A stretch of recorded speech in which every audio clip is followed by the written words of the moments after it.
దేవుని నామానికి స్తోత్రం కలుగునుగాక.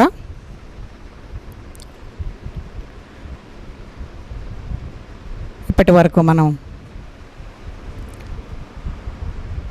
క్రిస్మస్కు చేసే చరిత్రలో చేసే కొన్ని విషయాలను మనం జ్ఞాపకం చేసుకున్నాం. క్రిస్మస్ ట్రీ గురించి ఇంతకుముందు జ్ఞాపకం చేసుకున్నాం. ఇప్పుడు క్రిస్మస్ తాత శాంటాక్లాస్ ఇతని గురించి కూడా కొన్ని విషయాలను మాట్లాడుకుందాం. క్రిస్మస్ వచ్చింది అంటే శాంటాక్లాస్ వచ్చి గిఫ్ట్ ఇస్తారని ఎంతోమంది ఎదురు చూస్తారు.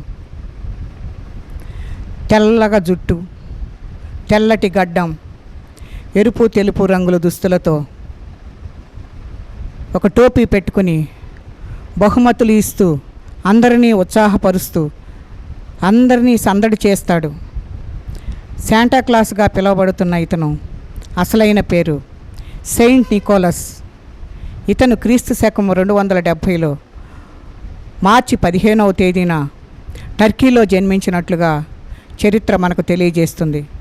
ఇతని తల్లిదండ్రులు దేవునికి విధేయులుగా జీవిస్తూ దేవుని యందు భయభక్తులు కలిగిన వారుగా చాలా ధనవంతులుగా మనకు కనబడుతున్నారు. సెయింట్ నికోలస్ చిన్ననాటి నుండే తల్లిదండ్రులు దేవునితో సహవాసం కలిగి ఆ రీతిగా జీవించినట్లుగా పెంచారు. ఎన్నో మంచి కార్యక్రమాలను చేయడం నేర్పించారు. కానీ సెయింట్ నికోలస్ తన చిన్న వయసులోనే తన తల్లిదండ్రులను కోల్పోయినట్లుగా చూస్తూ ఉన్నాం. తన మేనమామ కూడా అప్పటి నుండి నికోలస్ను పెంచి తన తల్లిదండ్రులు నేర్పించిన పనులను మర్చిపోకుండా దానికన్నా రెట్టింపు ఉత్సాహంతో తన దగ్గర ఉన్న ధనాన్ని కష్టంలో ఉన్న వారికి పేదవారికి ఇవ్వడం ప్రారంభించాడు. ముఖ్యంగా ఇతను చిన్నపిల్లలకు గిఫ్ట్ ఇచ్చే విషయంలో ప్రసిద్ధి చెందినట్లుగా చూస్తున్నాం. ఒకరోజు ఈయన తను ఉండే పటారా అనే ప్రాంతంలో బిషప్గా ఎన్నుకోబడ్డాడు. అప్పటి నుంచి తను దేవుని సన్నిధిలో సువార్త చెప్పడం, అలానే ఎందరి కోసమో సహాయం చేసి వాళ్ళందరి ఆనందములో తన ఆనందమును వెతుక్కోవడం ప్రారంభించాడు. అలా తను చిన్నపిల్లలతో మీరు దేవునికి ప్రార్థన చేసి మీకు ఏం కావాలో కోరుకోండి, ఆయన మీ మొర వింటాడు అని చెప్పేవాడు. కాబట్టి ఆ చిన్నపిల్లలు వాళ్ళకు ఏం కావాలో అని ప్రతి ఒక్కరు కూడా మరి చీటీలో రాసి ప్రార్థన చేసి నికోలస్కి ఇచ్చేవారుగా మరి అక్కడ చరిత్రలో మనకు కనబడుతుంది. ఆ చిన్న పిల్లలు తమ కోరికలు రాసి చీటీలను నికోలస్ తీసుకుని ఏం చేసేవాడంటే వారు ఏం కావాలని కోరుకున్నారో వాటిని కొని మరుసటిసారి అవి తెచ్చి అక్కడ పెట్టి అప్పుడు ఈ చిన్నపిల్లలను మేము చేసిన ప్రార్థన మరి దేవుడు మా మొర విన్నాడు అని ఎంతో సంతోషంగా వాళ్ళు ఆనందించేవారుగా కనబడుతూ ఉన్నాడు. అక్కడ పెట్టినప్పుడు అవన్నీ వాటిని చూసుకుని నిజంగా దేవుడు మేము ప్రార్థన చేసావు కనుక దేవుడు మాకు ఇవి ఇచ్చాడనే నమ్మకాన్ని ఆ బిడ్డల్లో కలిగించినట్లుగా చూస్తూ ఉన్నాం. ఈ విధంగా క్రిస్మస్ తాత అని పిలిచే ఆ నికోలస్ గారు పసిపిల్లల యొక్క హృదయాలను దేవుని వైపు త్రిప్పి వారికి సువార్తను చెప్పేవాడుగా కనపడుతున్నాడు. అలానే తన ప్రాంతంలో ఉన్న చాలామందికి ఆయన తన దగ్గర ఉన్న ధనమంతటిని కూడా దాచుకోకుండా ఇచ్చి వాళ్లకు సహాయం చేసేవాడిగా కనబడుతూ ఉన్నాడు. నికోలస్ అందరికీ కనిపించే విధంగా సహాయం చేసేవాడు కాదు, కానీ అసలు అతను సహాయం చేస్తున్నాడన్న విషయం ఎవరికి కూడా తెలియదు. ఆయన చనిపోయిన తర్వాత ఈ విషయాలన్నీ వెలుగులోనికి వచ్చినట్లుగా చూస్తూ ఉన్నాం. ఇతనికి వివాహం కూడా జరిగినట్లుగా మరి ఆ చరిత్రలో మనకు కనబడుతుంది. ఇతను ఈ విధంగా విశ్వాసంలో ముందుకు వెళ్ళి పేదలకు సహాయం చేసి దేవుని సేవ చేసేవాడుగా కనబడుతున్నాడు. ఇతను డిసెంబర్ 6వ తారీఖున చనిపోయినట్లుగా చూస్తూ ఉన్నాం. అందుకే డిసెంబర్ నెల రాగానే అందరూ కూడా డిసెంబర్ 6వ తేదీని నికోలస్ గారి గుర్తుగా శాంతాక్లాస్ డేని జరుపుకుంటూ ఉంటారు. ఇతని ఫాదర్ ఆఫ్ ద క్రిస్మస్ అని కూడా అంటూ ఉంటారు. ఈయన బైబిల్లోని నిన్ను వలే నీ పొరుగు వారిని ప్రేమించుము అని, అలాగననే బేదలను కటాక్షించువాడు ధన్యుడు అని కొన్ని మాటలను అనుసరించుచు తను కూడా తన జీవితంలో తనకున్న దాంట్లో అవసరం ఉన్నవారికి పంచినట్లుగా చూస్తూ ఉన్నాం. అలాగే మనకు ఆదర్శంగా నిలబడినట్లుగా మనము చూస్తూ ఉన్నాం. ఇతను ఎంతో తెలివిగా పిల్లలకు బహుమతులతో ఆకర్షించి చాలామందిని దేవుని వైపుకి తిప్పినట్లుగా చూస్తూ ఉన్నాం. ఈ విధంగా నికోలస్ ఎంతోమందిని మార్చినట్లుగా కూడా చరిత్ర గ్రంథాలు మనకు తెలియజేస్తున్నాయి. నిజం చెప్పాలి అంటే క్రిస్మస్ తాతకి క్రిస్మస్కి అలానే క్రీస్తుకు ఎటువంటి సంబంధమే లేదు. కానీ క్రిస్మస్ తాతకి క్రీస్తుకి సంబంధం ఉందని చాలామంది అపార్థం చేసుకుంటూ ఉంటాం. నికోలస్ అనే వ్యక్తి ఒక దేవుని విశ్వాసిగా మనకు కనపడుతున్నాడు. ప్రతి క్రిస్మస్కి తన క్రియల ద్వారా అందరికీ సహాయం చేసి పిల్లలకు బహుమతులనిచ్చి అందరినీ ఆకర్షించేవాడుగా మనకు కనబడుతున్నాడు. అతడు చనిపోయిన తేదీ కూడా డిసెంబర్లోనే అవడం వలన అందరూ నికోలస్ని అంటే క్రిస్మస్ తాతని కూడా క్రిస్మస్ యొక్క సెలబ్రేషన్స్ కలిపేసినట్లుగా మనం చూస్తూ ఉన్నాం. అంటే తప్ప శాంతాక్లాస్ క్రిస్మస్లో అస్సలు భాగమే కాదు. ఇప్పుడు అందరూ కూడా యేసుక్రీస్తును ఆరాధించడం మానేసి క్రిస్మస్ తాతనే ఎక్కువగా మరి ఇంపార్టెన్స్ ఇస్తూ ఉన్నారు. కనుక చూసారా సాతాను మనల్ని ఎంతగా మరి దిగజార్చుతూ ఉందో. సాతాను మనుషులను ఏ విధంగా చేసిందో మనము జ్ఞాపకం చేసుకోవాలి. ప్రభువును ప్రక్కన పెట్టి ఆయనను లోకమంతా గుర్తు చేసుకోవాల్సిన సందర్భంలో వేరొక వ్యక్తిని మర్చిపోకుండా ప్రతి ఒక్కరు కూడా గుర్తు చేసుకునే విధంగా చేసింది. కాబట్టి మనము ఇప్పటి నుంచి అయినా ప్రతి క్రిస్మస్లో క్రీస్తు యొక్క పాత్రను పెంచి క్రిస్మస్ తాత యొక్క పాత్రను తగ్గించుదాం. ఏ విధంగా అయితే యేసయ్య తన క్రియలతో మనల్ని తన వైపుకు ఆకర్షించాడో అది చూసే క్రిస్మస్ తాత యేసయ్యని ఇన్స్పిరేషన్గా తీసుకుని తన తెలివితేటలతో పిల్లల్ని తమ వైపుకు ఆకర్షించుకున్నాడు. అదేవిధంగా మనం చేసే సత్క్రియల ద్వారా దేవుడు మహిమపరచబడి అందరూ కూడా దేవుని దగ్గరకు వచ్చే విధంగా మనము ఆకర్షించడానికి ప్రయత్నిద్దాం. ప్రతి క్రిస్మస్కి ఆరాధించాల్సింది క్రీస్తునే కానీ క్రిస్మస్ తాతను కాదు అని మనము మరి జ్ఞాపకం చేసుకునవలసిన వారమై ఉన్నాం. మరి ఆయన చేసిన ఇంకొక కార్యమును మనం జ్ఞాపకం చేసుకుంటే ఒక తండ్రి 3 కూతుళ్లకు పెండ్లి చేయాలనుకుంటాడు. వివాహానికి కావలసిన ధనము సహాయము రహస్యముగా వారి ఇంటి పైనుండి బంగారు నాణ్యాలను ఇంట్లోకి వేస్తాడు. అవి చూసిన ఆ తండ్రి 3 కూతుళ్ళు దేవుడు తమ ప్రార్థన ఆలకించి ఇచ్చాడని మరి వాళ్ళు భావించినట్లుగా చూస్తున్నాం. కానీ ఆ తర్వాత నికోలస్ ఇచ్చాడన్న వార్త అంతటా వ్యాపించినట్లుగా చూస్తూ ఉన్నాం.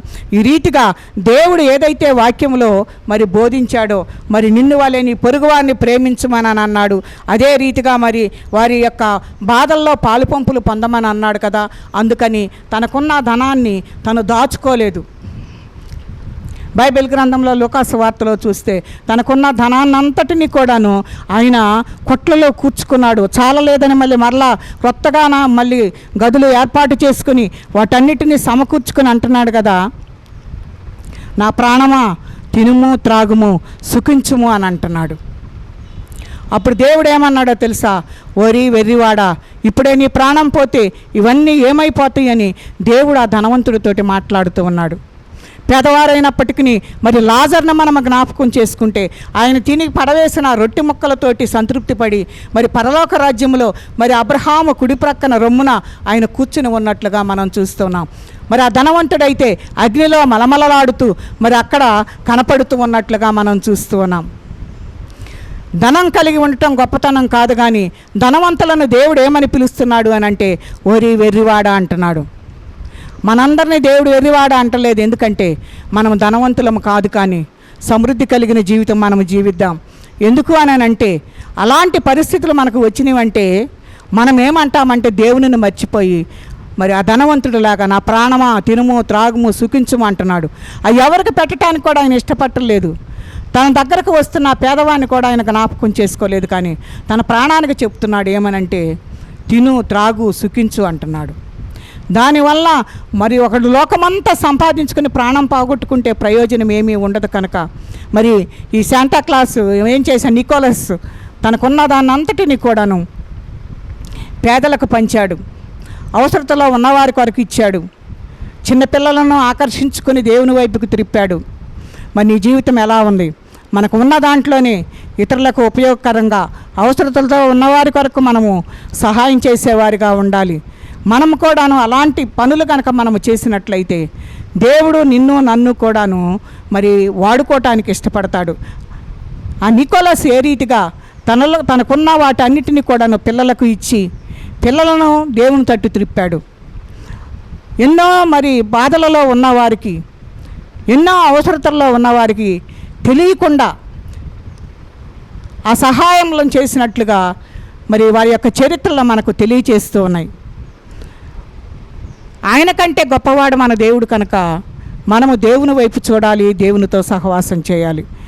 దేవుడు మన మొరాలకించి ఏ విధంగా ఇస్తాడో మనకు తెలియదు, కానీ దేవుడు మనకు మొరపెట్టినప్పుడు ఖచ్చితంగా ఏదో ఒక మార్గంలో దేవుడు సహాయం చేస్తాడు. కనుక మనము జ్ఞాపకం చేసుకోవాల్సింది ఏంటంటే, మనకున్న దానిలో మరి దేవుడు ఇచ్చిన దానిలోనే మనం చేయగలిగినంత వరకు సహాయం చేసేవారుగా మనం ఉండాలి.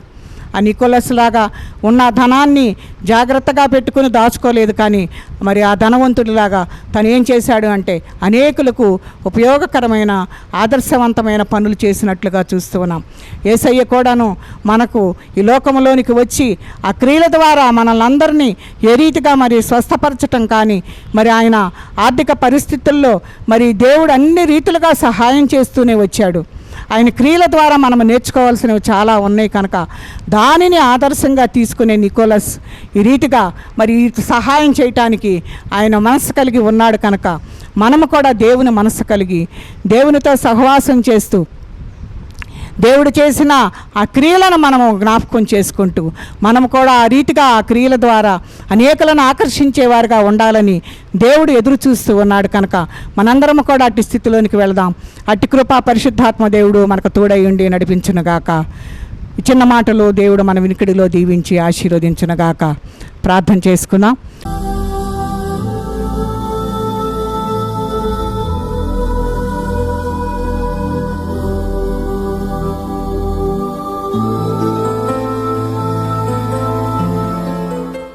పరిశుద్ధుడా, ప్రేమ కలిగిన తండ్రి, నీకు వందనాలు. మీరు తెలియజేసిన మాటలను బట్టి నీకు వందనాలయ్యా. మేము మీ బాటలో నడుచువారుగా, మీ పరిస్థితులు మీరు ఏ రీతిగా మమ్మల్ని నాయన బయటకు తీసుకుని వచ్చారో మేము కూడా కొంతమందిని ప్రభు అగ్నిలో నుండి లాగినట్లు మీ వైపుకు తీసుకురాగలిగిన కృపను మీరు దయచేయండి ప్రభు. నీకు వందనాలు. మీరు కార్యములు చేసే దేవుడు అయ్యా. అనేకులకు నాయన నికోలస్ ఏ రీతిగా ఉపయోగపడినాడో మేము కూడా ఈ లోకంలో ఉన్నంతకాలం అనేకులకు ఉపయోగపడే రీతిగా నీకు సాక్షులుగా ఉండినట్లు నీ వైపుకు ఆకర్షించే విధంగా నీ కొరకు ఎదురు చూచే వారిని సంపాదించడానికి కావాల్సిన కృపను మీరు దయచేసి మా జీవితాల్లో ప్రభా నీ కృప విడుదల చేసి ఈ నూతన సంవత్సరం ఇచ్చారయ్యా. అందును బట్టి నీ స్తోత్రాలు చెల్లిస్తూ ఈ నూతన సంవత్సరంలో నూతనమైన కార్యములు మా కుటుంబాల్లో చూచుటకు సహాయం చేసి నీ నామానికే మహిమ ఘనత ప్రభావంలో పొందుకోమని యేసు పరిశుద్ధ నామమును అడిగి వేడుకుంటున్నాము తండ్రి. ఆమేన్.